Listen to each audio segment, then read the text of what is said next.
Well, welcome back, everybody. Hope you're enjoying these episodes on router work and how to make a sign. Now, before I get started, a couple of things I'd like to say. I'd like to apologize because I've been asking everybody to leave comments, but apparently, and thank you to my 8-year-old grandson who told me that, Poppy, nobody can leave comments because you don't have comments on your YouTube channel. So apparently, because I've been, when I've uploaded the videos, I've been clicking on made for kids, and when you do that, obviously the comment section is not available. So I'm going to have to change that. So yeah, and so I apologize for anybody who wanted to leave comments and couldn't do it. But hopefully from here on in, you'll be able to. And thank you for my grandson for setting me straight. Anyway, the last time we done the axes, the two-sided axe and the sword. Showed you how to set up, how to make your own little jigs to go into the sign crafter cradle and router out your own little designs. Now I went ahead because of excuse me, because of time, I went ahead and done my sanding and also marked out where I'm going to be cutting everything off. Now on this sign I've decided that I'm going to dock the corners and basically inch and a half, so 45 diagonal across, and I'll be doing all that on the miter saw. And then when we get that cut off, then we're going to router the edges, and I'm going to be using a small, it's called a Roman Ogie bit. I don't know if you can see it, but that's going to put a nice little profile around the edges. Now when you're doing that, obviously with pine, you've got to watch because it's soft material, so you got to do the end grain first so you don't blow out the material when you're coming the other way. But you'll see all of that as we go to do it. Now I went ahead and sanded this, like I said. I use a finish sander. It's a little low power, and for the whole sanding I use 220 grit sandpaper. I don't like to use anything coarse on pine because where pine is soft, and 80 grit, 100 grit is not too bad, but 80 grit leaves scratches, and then you still got to go over it anyway with the 220. And it was only to take off all of the burrs that was left from the router and just soften the wood a bit. So with the 220 grit, it'll have the wood nice and soft for you.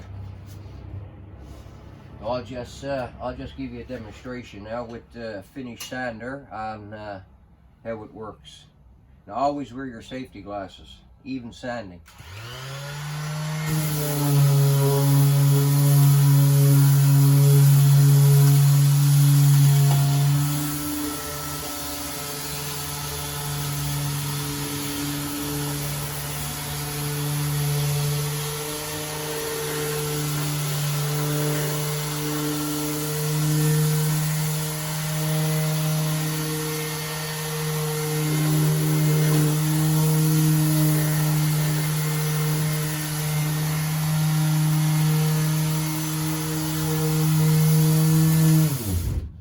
When you're sanding, you always want to run back and forth with the grain.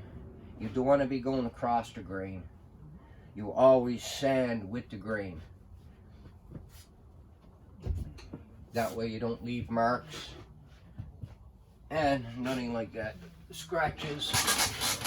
Because when your work is finished, lock in. There we go.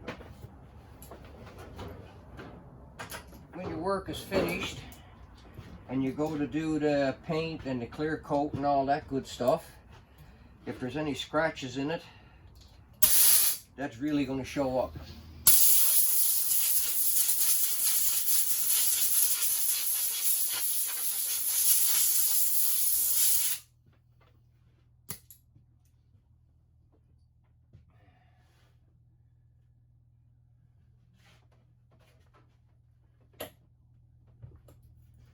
now what we're going to do now,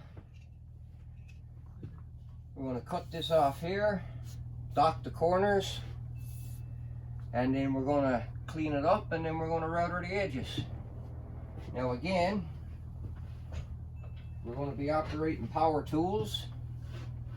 Now I got this here is a 12-inch sliding compound miter saw. Now you don't have to have something like this to cut this off. It's just that I got these tools and I use them. But with a little straight edge, you can cut this off and do it with a skill saw even. But this here gives me, with the miter saw, gives me all nice straight cuts. And again, when you're dealing with power tools, always know and understand the tool that you're working with, how it works, and always pay attention to what you're doing, because these tools, if you don't give the tools respect, they will bite you. And I'll guarantee you, the tools will always win.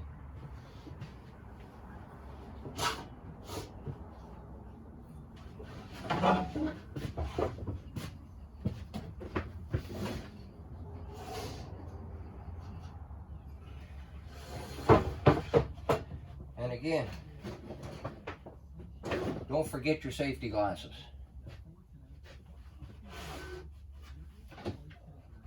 Always make sure your wood is back tight against the fence. Your saw is square, and hold it down firm.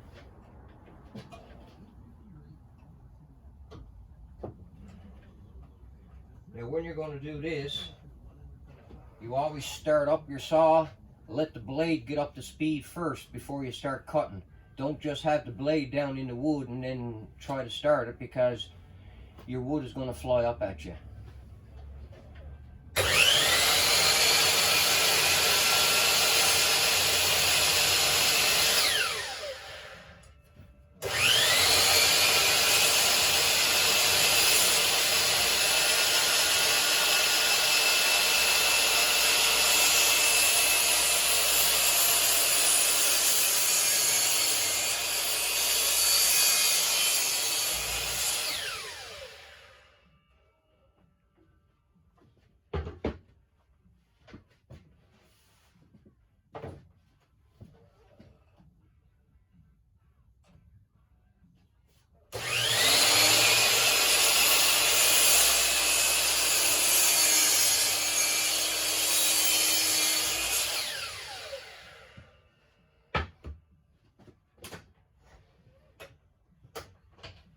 On a 45-degree angle, and we're going to dock the corners.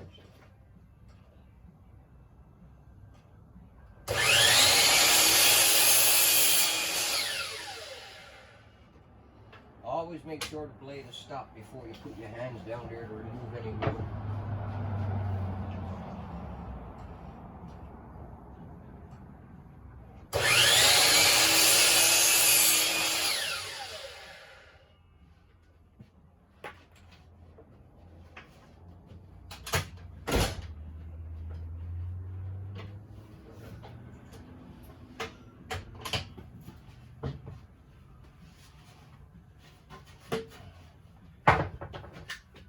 Now, what did I do with my pen? Well.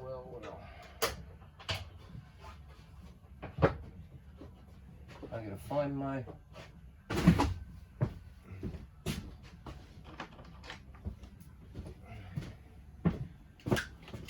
Now what we're going to do, so we get these corners docked, and the same, we're just going to measure in 1.5 inches here,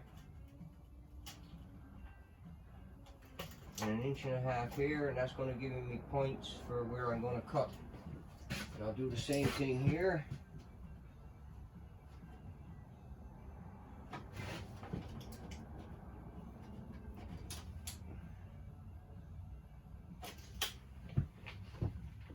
There we go.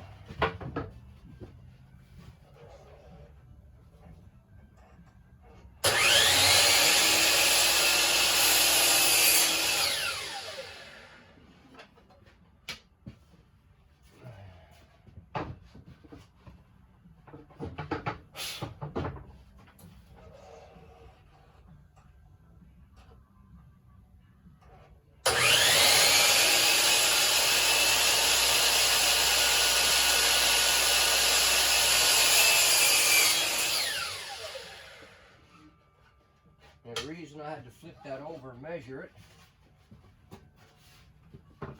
was because the wood is too wide for the saw on a 45, so I had to flip it over. So now here you have our final design. And what I've done, decided here and here to have the same. We were 1.25 inches from the top of the wood to the top of the letter. So to the furthest point there, that's what I've done. I went 1.25 inches, and squared it, and then done the 1.5 inches on the corners to dot the corners. So now we're gonna move this saw again out of the way. We're finished with this again now.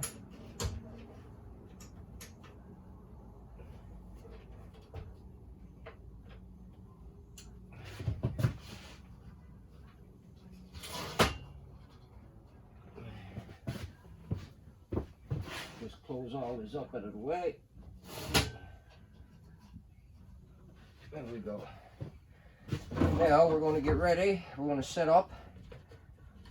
I'm going to sand just a little bit there to make sure everything is good.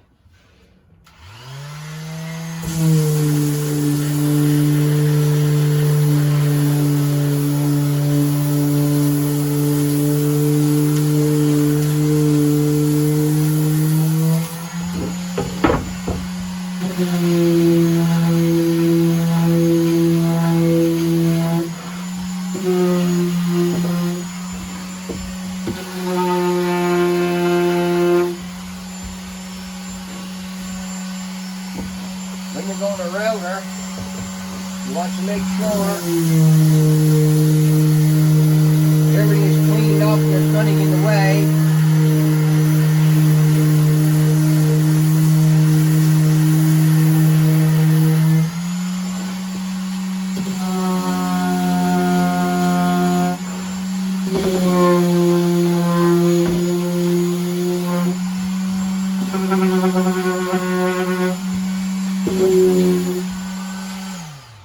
Because when you go to do the routering,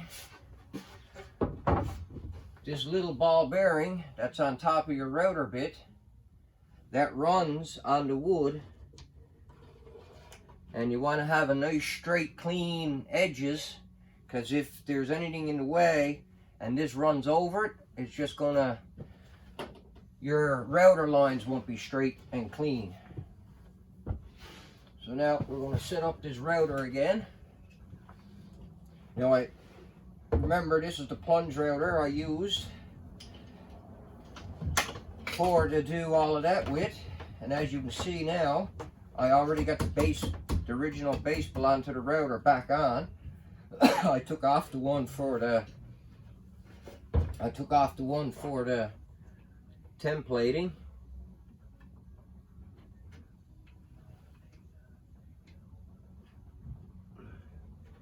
Make sure now that router bit's going to come down far enough.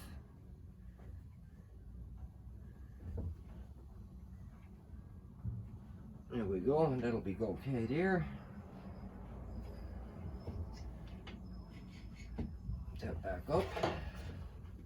Now obviously when you're changing your router bits and stuff, always make sure your router is unplugged. You don't want to have your fingers in there, because anything could happen. You might hit the switch, turn the router on while you got your hands in there.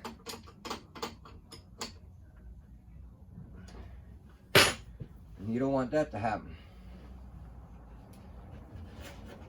So again, I'll always emphasize that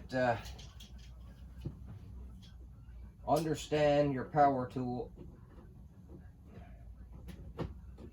because you don't want anything to happen. Now we're going to clamp this down. That way it don't move. We'll be moving it as we need to. I'll go and get a couple of clamps.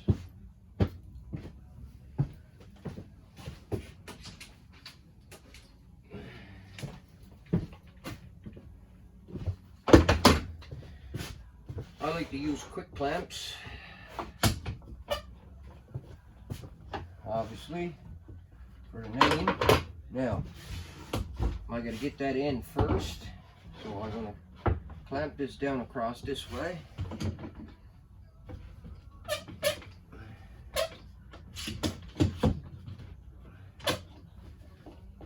Because I gotta get the end first.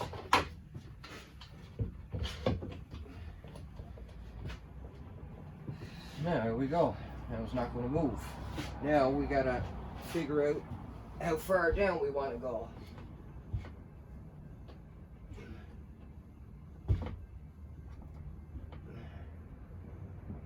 Now what I like to do, I like to have, I'll show you now, might be hard to see.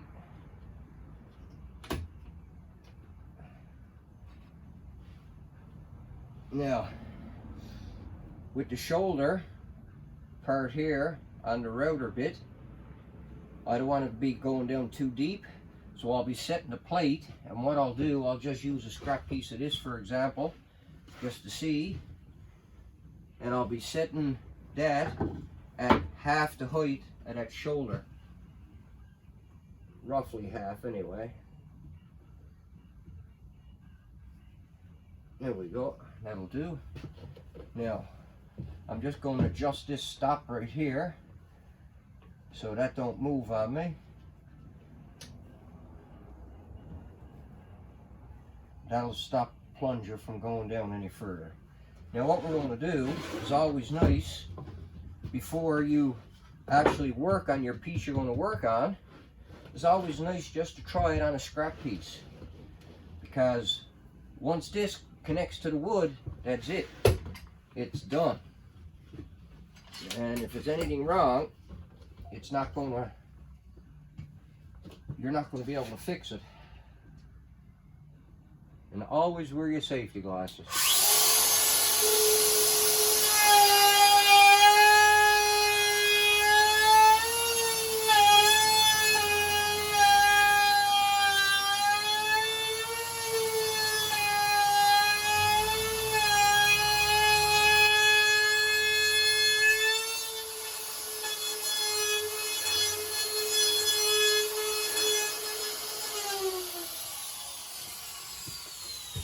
Show you what that's going to look like on our piece of wood.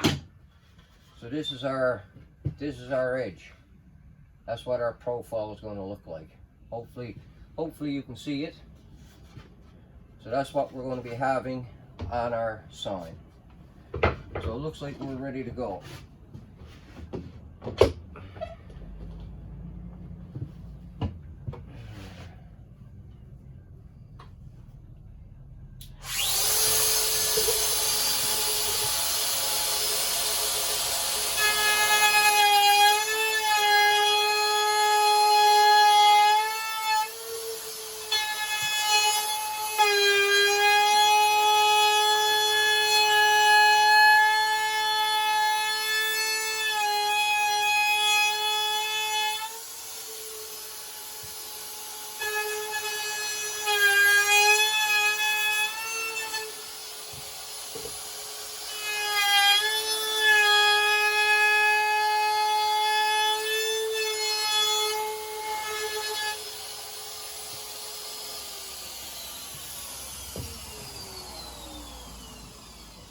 That's that end.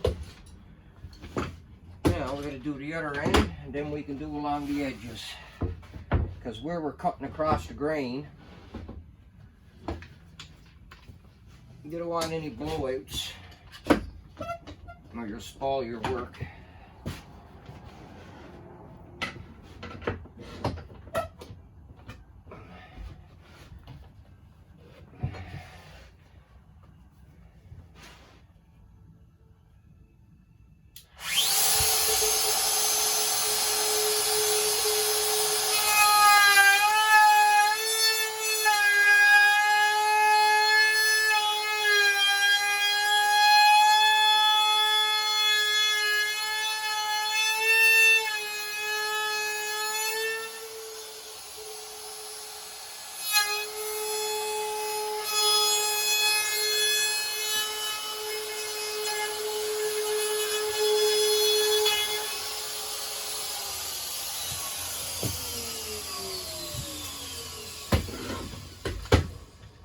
Now we just got to go across the edges.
So with this, it's just a matter of making sure you keep your router bit and keep your router base down firm. And as you're riding along, this ball bearing is riding here on the edge here, so you got to keep it in firm this way plus down firm. And take your time, don't push along, because if you go too fast the wood might blow out.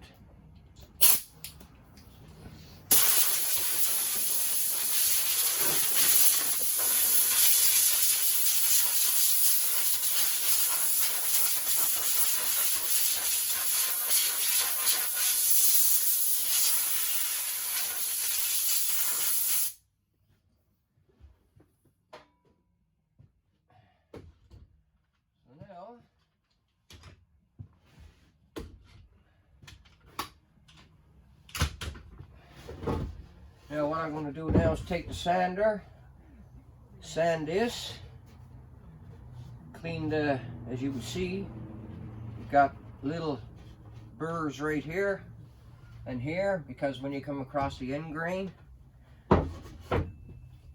and that don't take a lot to get rid of.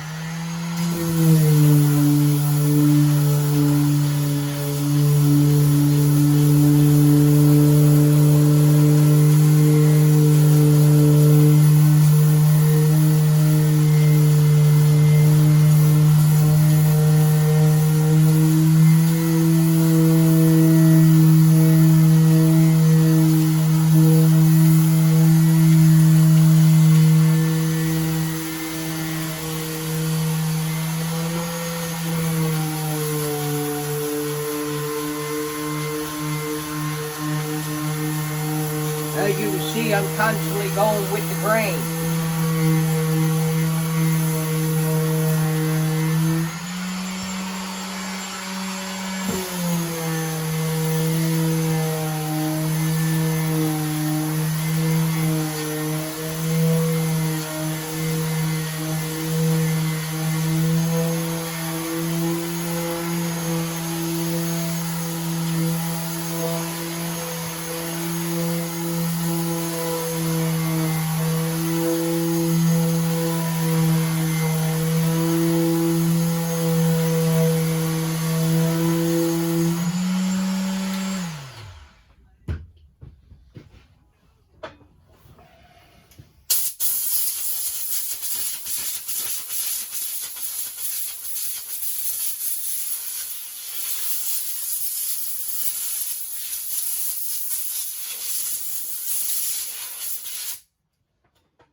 here we have it.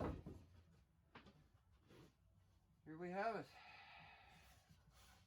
All nice edges. Everything is nice.